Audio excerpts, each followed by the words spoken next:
Hello, my Bill 5000 Nation. How's everyone doing today? Hopefully everyone's having a great day. If not, I hope it gets better from here. We are back with another Coffeehouse Crime. This one is titled The Wannabe Model Who Chose Murder Instead. Okay. Alright. I'm excited for today's video. If you guys are excited as I am, go ahead, turn them lights down low, put on something comfy, couple, something special. Let's get intrigued. It's intriguing to me. Like, why? Oh, and before we get into today's video, I have started the B5 Nation Discord. You can get on there and there's a section for the videos that I post here on YouTube. There's going to be a members only section. It's $3.99. It's going to start having videos that I don't do on YouTube on it. You don't have to become a member. You can still get on there and watch all the videos that's on YouTube on it. You can still get on there and talk to me. You can do all that. There is going to be sections where it's like members only conversations. And there's a section that I'm really excited about. It's pictures. Like, people know, you guys know how much I love sceneries, landscapes, beautiful pictures of nature. There's a place for that, and I would love if you guys would just send me some beautiful pictures.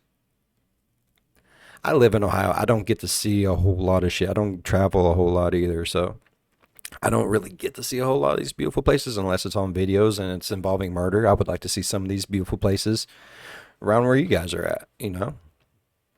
Like, on Discord, I have Slice and Dice come in, and they send me pictures of Australia and like peacocks. It's awesome. I love it.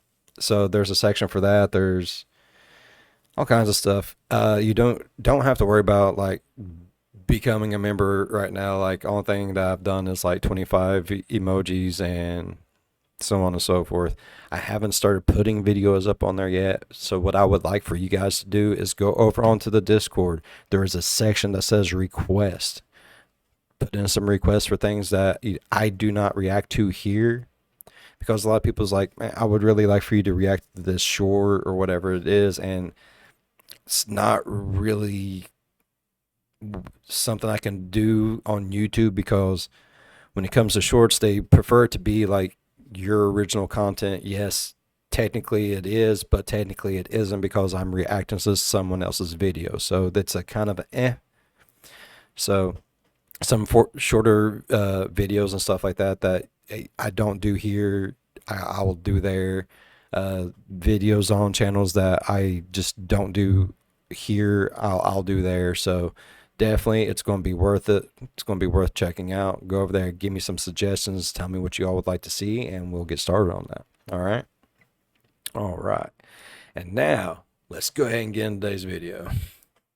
Illegal deals, Hungarian safe houses, and cold-blooded murder. When international businessman and drug lord Tyler Pratt offered his investment to a young man's business, he had no idea that this would backfire and end in his death. And the man on the other end of the gun was his business associate and his politically attached triplet girlfriend. However, their crimes failed to go according to plan when they were unable to murder a witness, leading the two to flee the country and spark a 3-month international manhunt. But their adventure, which included them holding themselves up in a safe house, would end in their humiliating capture. And even after that, more surprises would be unearthed in the courtroom. So, who is Tyler Pratt? What witness was left barely alive after his murder? Why did Oliver Karafa gun both of them down? I don't know. And who precisely is Lucy Lee? Welcome back to Coffeehouse Crime, folks. My name is Adrian, and this story sounds like something straight out of a Hollywood script. When the daughter of a high-profile businesswoman decided to marry a local thug, it sparked the beginning of a very vicious duo that would do anything for money. But the truth is that both of these assailants had their own dark secrets, as did the victims too, in fact. By the way, Coffeehouse Crime is all about true crime, strange and chilling stories, so if that does sound like your kind of thing, please consider subscribing. Thank you. For sure, anyway, bro. You know the drill by now, so please grab yourself a coffee and let's caffeinate while we investigate. This is the case. And as I always say,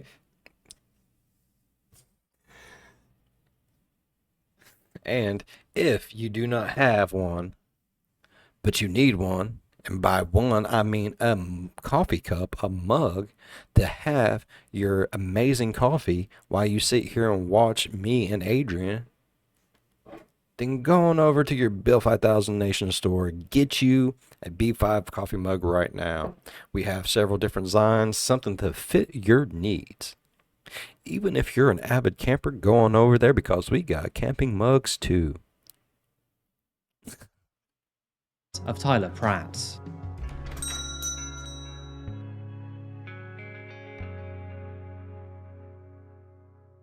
Welcome back to Canada, folks. Today, Thank we're you. zoning in I on the love city of Canada. Hamilton, found in the province of Ontario. Now, Hamilton is known for its local arts, culture and culinary scenes, all of which are surrounded by its beautiful nature trails. I hear this part of Canada has the perfect blend of both city and nature. And with a population of 580,000 residents, it is not too crowded while not being overly lonely either. Found on the western bay of Lake Ontario, Hamilton is a port city specializing in engineering and manufacturing. In fact, did you know that more than 60% of Canada's steel is produced here? Google Really? Maps shows how industrial the city has become, We're with learning all kinds various of shit, rail bro. and sea networks set up to distribute products which are made here. Travel to the east of Hamilton and you'll come across the small town of Stony Creek, which is also filled with plenty of warehouses. And one of these warehouses, this one in particular, will become crucial in our case today, because on February the 28th, 2021, a sudden deathly commotion here interrupted the evening air. It was shortly after 7:15 p.m. that the Hamilton Police Service responded to a shooting that occurred on Arvin Avenue within Stony Creek. That was when a passerby found a 26-year-old female crawling on the concrete floor beside her vehicle. It appeared that she had suffered severe injuries, including a gunshot wound to the chest. And although she was alive, it was clear that she was in grave condition. After making a call to the authorities, officers found another victim nearby, that being a 39-year-old male named Tyler Pratt. And tragically, he had already passed away from multiple gunshot wounds. It was obvious that armed assailants had targeted both of these victims. Officers quickly believed that the suspects must have fled the scene in a white Range Rover SUV, and so they requested anyone in the local area to come forward should they have any helpful information. The news was sure to send shockwaves throughout the local community, and it was soon learned that both of these victims, named Tyler Pratt and Jordyn Romano, were a couple. The two had been in a relationship for a little bit over a year at the time of the attack, and apparently were absolutely inseparable. And although Jordyn survived the shooting, she now faced the enormous challenge of living alone without Tyler. We all know what it's like to be freshly in love, and these two not only lived together, but they shared their entire lives with each other. And now, she was all alone. To add to her grief, she was also 13 weeks pregnant with his child, which tragically was now lost due to being shot. Now, we'll go into more detail in a short while, but it is worth highlighting here that both Jordyn and Tyler were into some rather shady business at the time of the shooting. However, it is also worth mentioning that both of them were trying to get better for their child. Exactly. So, it became quite evident. Like, people can be shit their whole life, but when there's a baby on board, bro, things change. That poor child never... Man, that hurts. That whoever had shot Jordyn and Tyler had clearly intended to murder both of them. However, with them failing with Jordyn's death, it became possible that she could find justice if she remembered their faces. But saying that, there was one problem with this idea. You see, Jordyn, she had slipped into a coma. Jordyn spent 3 days in a coma fighting for her life. Her parents and friends were warned that she might not even make it, but thankfully, her strength persevered. Emerging with painful scars, nerve damage in her leg and her breast, and an inability to move without assistance, she luckily woke up with full memory of what had happened. And it turns out, she even knew who her assassins were. The two who gunned Chris and Jordyn down were actually business associates. Ones that Chris had personally lent money to help them float their business. And it seems that, instead of paying them back, they opted to murder both of them instead. With that said, the authorities learned that their names were Lucy Lee and Oliver Karafa. With the knowledge that Jordyn survived the attack, Oliver and Lucy were now nowhere to be found. In fact, they had actually already fled the country and made their way to Eastern Europe. But before we understand what happened between these two couples, let's first understand who precisely they were. Okay. So, without any further ado, let's dive into the world of this mysterious couple known as Lucy Lee and Oliver Karafa.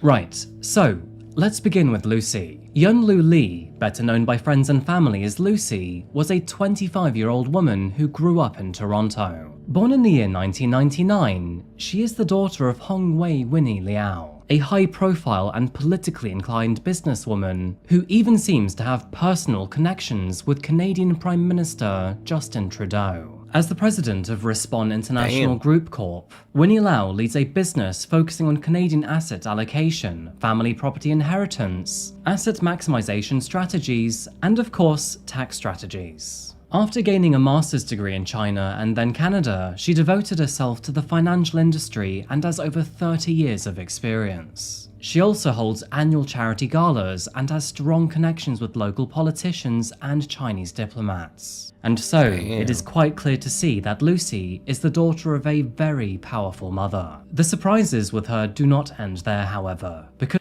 like a kingmaker, bro. You listen to your mom and you gonna go places, homie. Because Lucy is also a triplet, with one of her sisters even being a contestant in last year's Miss World Toronto contest. Also known as the Mia triplets, there are actually tons of photos of them online together, where Lucy, Jane and Kaylin often posed in swimwear and gave Q&As to their many fans. Anyway, it's safe to say here that Lucy had a very comfortable lifestyle and was looked after by her mother and her two sisters. She was quite extraordinarily wealthy. As for Oliver Karafa, there isn't much to say about this lowlife. At the time this crime took place, Oliver was 28 years old, and although he was initially from Slovakia, he made the move to Toronto with his parents Maria and Wojtek.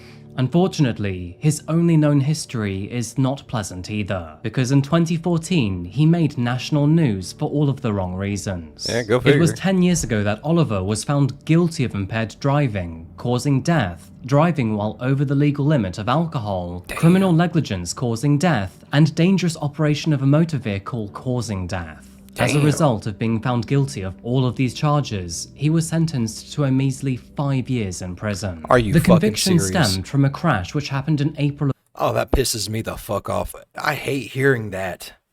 Oh, so much death. You're going to get 5 years. What the fuck kind of shit is that? Of 2012, where Oliver drunkenly got behind the wheel and drove at almost 3 times the speed limit. As a result, he crashed his car, causing his friend and passenger, 19-year-old David Chang, to be ejected through the windscreen. And tragically, David died at the scene. Holy shit. Oliver Karafa's sister Evita walks out of court after a bail hearing for her little brother. The 19-year-old sat in the prisoner's box before Justice of the Peace Mindy Average-Skapinker, wearing the same outfit he was wearing early Tuesday morning. That's when the Toronto man was arrested and charged with impaired driving and criminal negligence causing the death of his friend and fitness trainer, 24-year-old David Chang. Karafa's lawyer explains what will happen when the case returns to court on Thursday. We are returning tomorrow for further evidence, and her worship will be considering her final ruling. It was Tuesday around 2:30 a.m. when police say Karafa, who was traveling at extreme speeds on Mount Pleasant Avenue north of Eglinton, lost. Oh, that's right. They do things different. Their judges are the... Okay, yeah. I was like, what? What are you talking about, bud? Control of the 2007 Land Rover he was driving and hit a steel pole, smashing the SUV into 3 parts. Chang, a passenger, was killed instantly. Police allege Karafa was drunk. At the scene of the crash today, a growing memorial of flowers and notes, even the leather belt Chang trained in. We definitely want to honor him in some way. At Extreme Fitness Delisle, the general manager says Chang, a University of Waterloo grad, had worked here for the last 2 years. His death has devastated co-workers and clients alike. 5 years later, and after being released from prison, Oliver found Lucy. And for whatever reason unknown to humankind, she decided that this man was worth her time. Now, although we don't fully know what ventures Oliver was into, we do know that he was a dark entrepreneur with several criminal schemes. And this included him stealing, untagging, and then selling hot vehicles. Anyway, it was during the pandemic that Oliver wanted to start a new business in Europe which specialized in personal protective equipment. However, there was one problem here. He didn't have any money. And that is where Tyler came in. You see, Tyler on the other hand had a lot of money, and what's more, he wasn't afraid to say that some of that was gained through illegal activities. In short, he didn't mind that he sold cocaine. But with his baby now on the way, he aspired to be a more legitimate businessman and away from all of this negativity. And so he started to lend money instead. And so, after meeting through a mutual friend, Tyler invested $500,000 into Oliver's business. Damn. A father of 3 children, all under the age of 18, Tyler was described as a phenomenal father. He graduated from the Catholic St. Anne's Academy in Kamloops and was passionate about the Montreal Canadiens hockey team. His family and friends describe him as being continuously driven for excellence. Tyler launched a diamond company named Hard as Diamonds, and then went on to launch a weight loss and wellness supplement company named Elite Organic Nutrition. And, I mean, it kind of has to be said here, but cocaine aside, he was also working on a mobile app at the time of his death. In short, the main reason that he and Jordyn had moved to Ontario was actually to get into more legitimate businesses, because Tyler had had enough of the corrupt world. After being introduced to each other, Tyler and Oliver eventually got talking. And fast forward several months, they had grown to become good friends and business acquaintances. Apparently, they had met over 100 times throughout Tyler's investments. And throughout all of these weeks, both Oliver and Lucy had been spoiled by him with many gifts, including fancy watches. Now, although Jordyn and Tyler believed that his PPE business was doing extraordinarily well, the truth is that, actually, it was failing quite terribly. But Oliver would do everything he could to try and trick them, once showing them an image on his phone depicting $12 million in a bank account. Throughout their business dealings, the four never signed a formal contract, but Oliver continuously promised to do so, despite these promises ever materializing. He also began to stall with his monetary payments. He told Tyler that they had to travel to Prague and then open European bank accounts to better access the profits, because apparently wire transfers to Canada would be heavily taxed if they didn't. However, because this was happening in the year 2021, that was indefinitely delayed due to the border restrictions from the COVID-19 pandemic.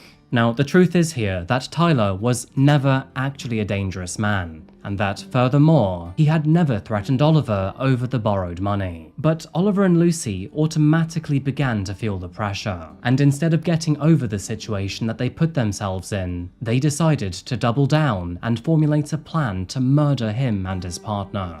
So, the murder plan went something like this. Oliver initially baited the couple by claiming it would be easier to transfer money from his business and out of Europe through a life insurance policy, which, of course, could be set up through Lucy's wealthy mother. Lucy and Oliver then lured Tyler and Jordyn to a remote warehouse in Stony Creek, claiming it was the perfect place for them to expand their business into growing marijuana. Oliver boasted that he had several medical licenses, and that this would be the perfect place to do it. You see, Lucy's mother apparently owned the warehouse, and so no one would suspect anything. In reality though, he simply wanted Tyler to be in a remote location so he could murder him. Oliver then borrowed a gun from a friend, and asked him to stay in Lucy's apartment with both of their SIM cards. He also asked this friend to routinely use their SIM cards to make it look like they were still in the apartment. Now, this friend had no idea that they were planning to murder anyone. All they knew was that Oliver and Lucy were out on a, quote, super confidential mission.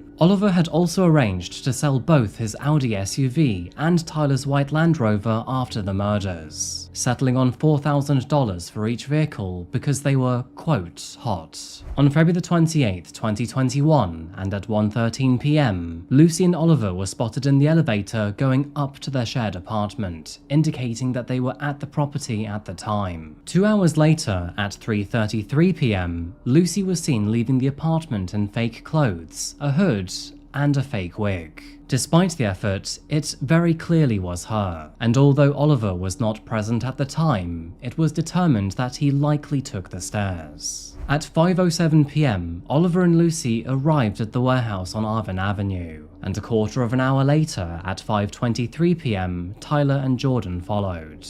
That is when they were instructed to pull into the back of the property. But you see, the warehouse was quite clearly locked, and no realtor was there to greet them either. It became apparent to the couple that something wasn't quite right. While Jordyn remained in the vehicle, Tyler stepped out and greeted Lucy and Oliver. The three of them then tried to access the warehouse, but with it being locked, they quite clearly failed, and Tyler started to get upset. And that is when Oliver suddenly opened fire at Tyler and then toward Jordyn. Tyler screamed for Jordyn to get away. That is when she shifted the vehicle into reverse and floored it out of the warehouse parking lot, but only after being shot multiple times. She remembers her partner's last words. It was, "Oliver, what the fuck, bro?" Jordyn sped down Arvin Avenue, where she then slipped in and out of consciousness. She then remembers crawling on the road on her hands and knees, asking for help from a driver who had pulled up next to her.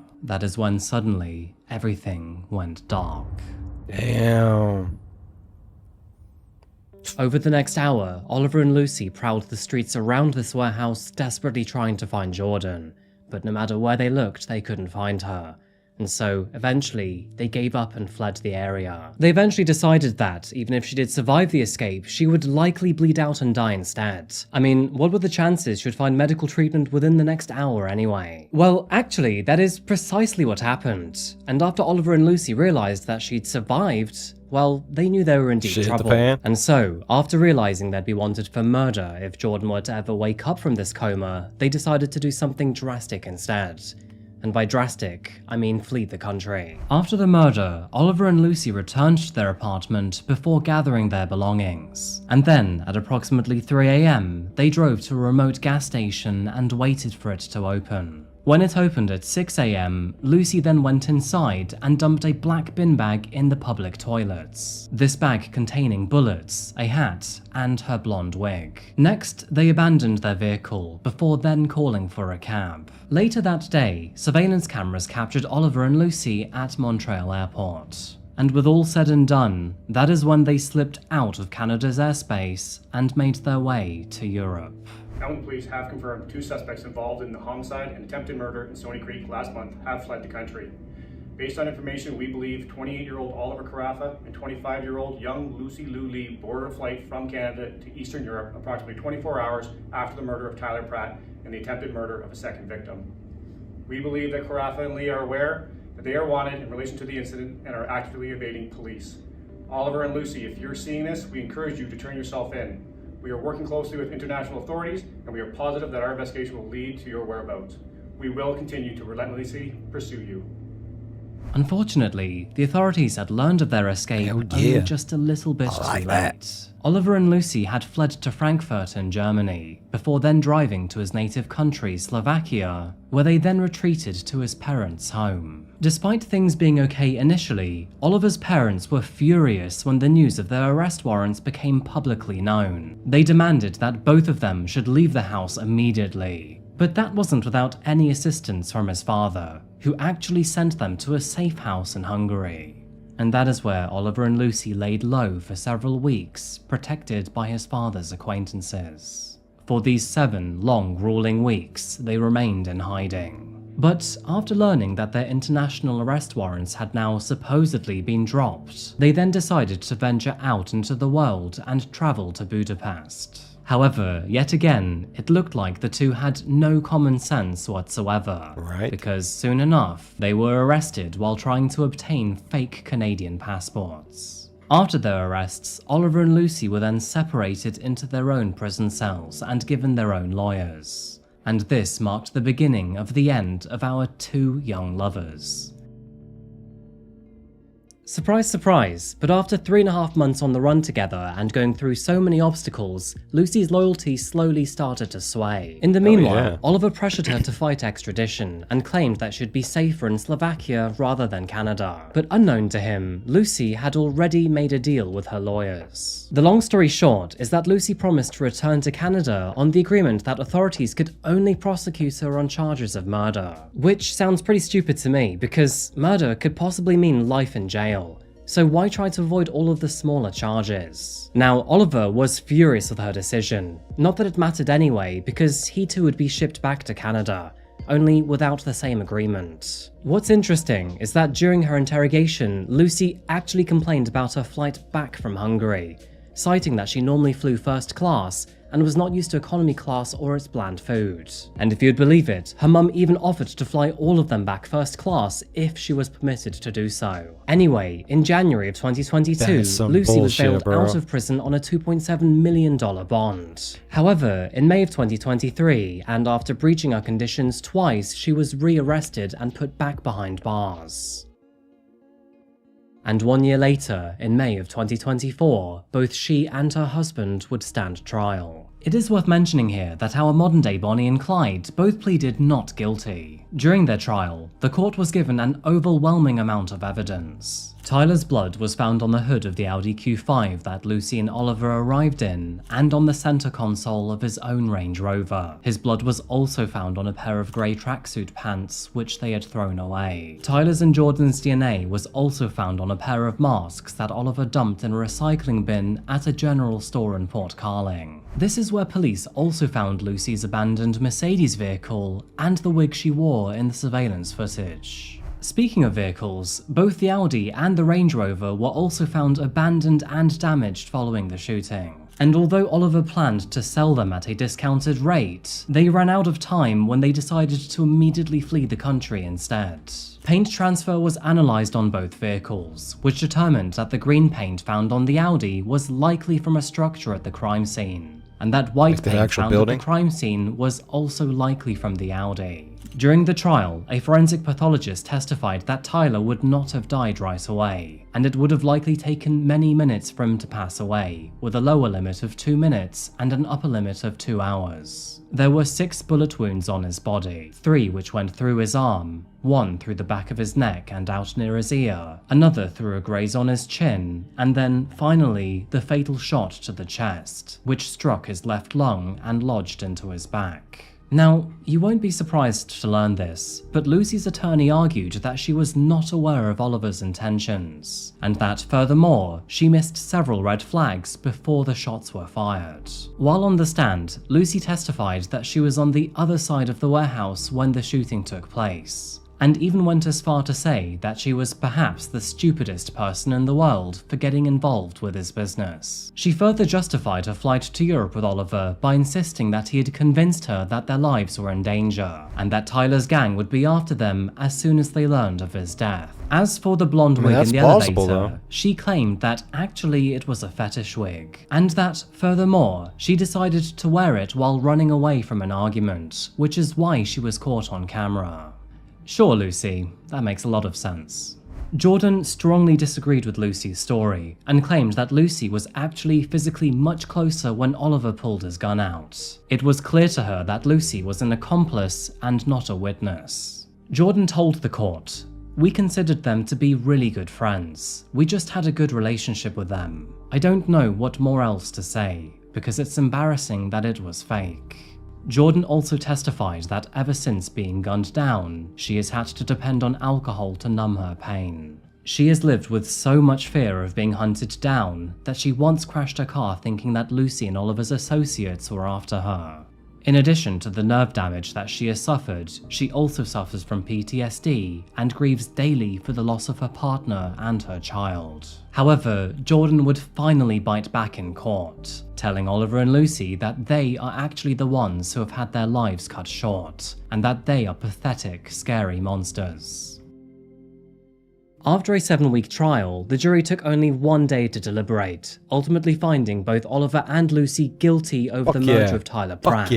they would also find them guilty over the attempted murder of Jordyn Romano. Many cheers were heard throughout the courtroom when the jury confirmed its verdict, with Jordyn herself shouting, "Bye, Lucy," as she was led away. During this time, neither of the killers showed any emotion or remorse whatsoever, instead opting to stay silent as they stared ahead. With this being Canada and first-degree murder, both Lucy and Oliver have received life sentences with parole after only 25 years. And so, their only hope of seeing freedom again will begin in the year 2046, which, last time I checked, is quite a while away. Although their sentences provide justice to Tyler's family and loved ones, not long nothing enough, can be though, if done you to ask bring me. him back from an Not long enough at unkind all. and cruel death.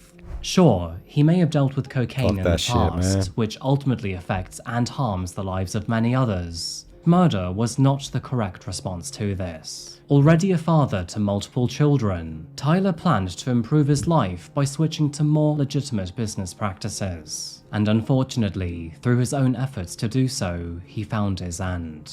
Lucy and Oliver threw this man's life away for a mere $500,000, money that was given to them out of trust.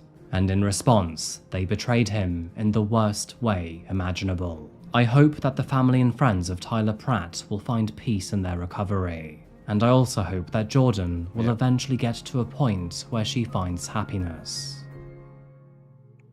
Man, I doubt it. And Her so, baby was there shot we have it. inside of her. The Her old tumultuous, man's dead. dramatic, and quite frankly, unbelievable fuck. story of Tyler Pratt. You know, if anyone had told me this story over coffee, I would have quite literally told them they're lying, if not heavily exaggerating the details. Like, you full of shit, bro. But nope.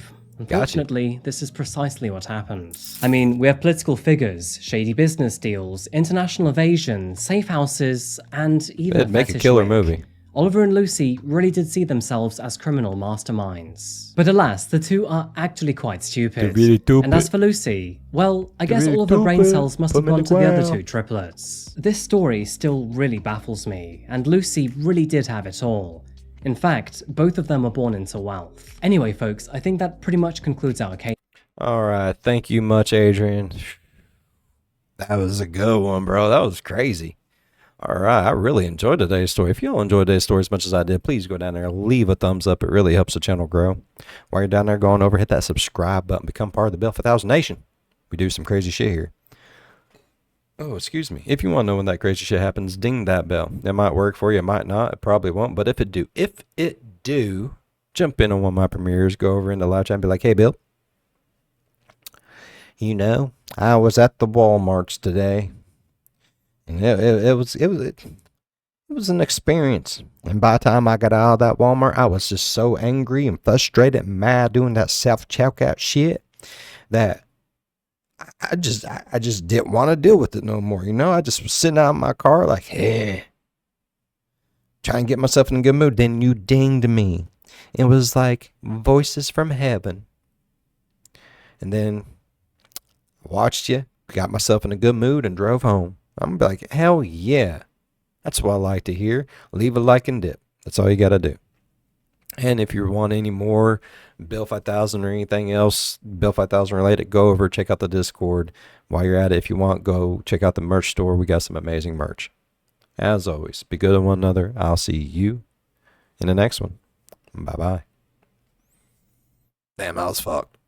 Like, that was so fucked. So the reason why she said she didn't want, they could only charge her with the murder charges because she thought she was going to be able to beat the murder charge and just be done. I guarantee it. Stupid.